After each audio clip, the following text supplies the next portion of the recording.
आज पूरे विश्व में अंतर्राष्ट्रीय महिला दिवस की गूंज हो रही है। ऐसे में प्रधानमंत्री नरेंद्र मोदी के संसदीय क्षेत्र वाराणसी की एक ऐसी डॉक्टर हम सबके बीच में है जो बेटियों के पैदा होने पर कोई डिलीवरी चार्ज नहीं लेती। जी हाँ, वाकई में बेटी बचाओ बेटी पढ़ाओ का जो नारा है, वाराणसी की डॉक्टर शिप्राधर श्रीवास्तव ने वास्तविकता के धरातल पर उतार करके दिखाया है।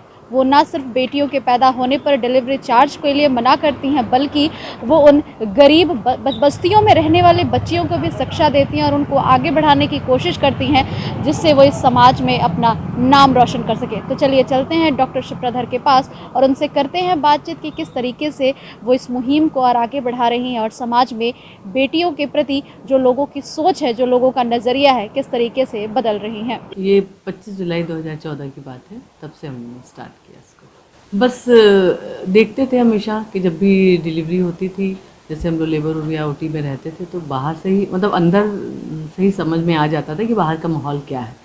और मतलब यहाँ तक होता था कि जैसे हम ऊपर रेजिडेंस है मेरा, जब हम ऊपर जाते थे तो बच्चे छोटे थे, वही समझ जाते थे कि मम्मा आज तुम्हारे वहाँ बिटिया हुई है, आज तुम्हारे वहाँ बेटा हुआ है।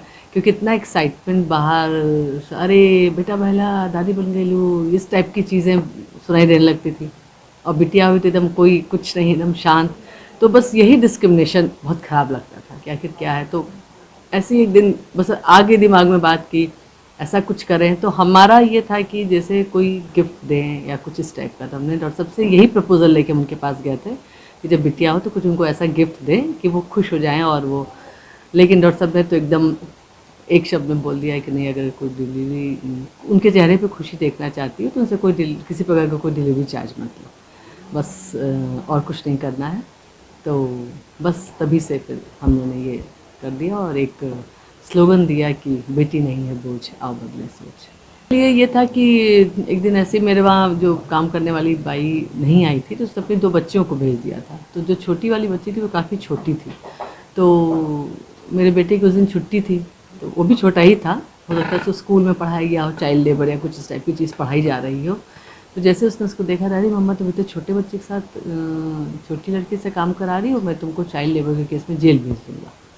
तो हमें लगा कि जब इतना छोटा बच्चा इस बारे में सोच सकता है तो हम क्यों नहीं सोच सकते हैं। फिर तब से हमने स्टार्ट किया कि आसपास की जितनी भी जो काम करने वाली भाइयाँ थी, सब घरों में जा के, पहले तो काफ़ी टाइम लगा उनको तैयार करने में, क्योंकि वो अपनी माँ के साथ काम करती थी। माँ को भी लगता था कि इनसे मतलब सोर्स ऑफ इनकम था उनका। तो समझाना पड़ा, ज़्यादा नहीं, हमको 1-2 घंटा ही दे इन बच्चियों को दे देंगी, तो हम उनको कुछ स्ट्रीम लाइन में लाना चाहते हैं, मेन स्ट्रीम में। तो खैर फिर धीरे धीरे हो गए और अब बहुत सी ऐसी बच्चियां हैं जिनकी माएँ आके कहती कि मैडम आपने इनके में पढ़ने की एक इंटरेस्ट कर दिया है, अब इनको हम स्कूल में नाम लिखवा देंगे। तो वो मेरे वहाँ से स्कूल भी जाने लगे। अच्छा तो बहुत लगता है, क्योंकि कहीं भी जाएँ तो एक ये रिकग्निशन तो हो ही गई, अच्छा ये वही वाली मैडम है जिनके वहाँ डिलीवरी लड़की होने पर पैसा नहीं लगता है। तो बहुत अच्छा लगता है, स्पेशली जब मोदी जी ने मंच से बोला था सबके सामने, तो उस समय तो मतलब हम तो रोने ही लगे थे खुशी के आंसू थे शायद। वो लगा इससे अच्छा अवार्ड कुछ हो नहीं सकता था मेरे लिए। बदला है, नो डाउट बदला है, अच्छा लगता है। पेशेंट भी आते हैं तो कहते हैं, अभी हम जस्ट अभी हाल की बात बता रहे हैं, अभी कुछ दिन पहले एक डिलीवरी हुई। तो जैसे डिलीवरी हुई तो अक्सर पूछती हैं पेशेंट कि मैडम क्या हुआ। उसने भी पूछा तो हमने कहा कि बिटिया हुई है। अरे मैडम बिटिया हुई है, इतनी खुश। हमने कहा अच्छा आप खुश हैं? तो हाँ मैडम, बिटियाएँ बहुत अच्छी होती हैं, बेटियाँ ही सब कुछ करती हैं, बेटे बहुत नालायक होते हैं, एकदम यही उनका वर्डिंग था। तो बहुत खुशी हुई कि चलो एक सोच तो बदल ही रही है डेफिनेटली लोगों की। वो क्या सोचती हैं और क्या करना चाहती हैं?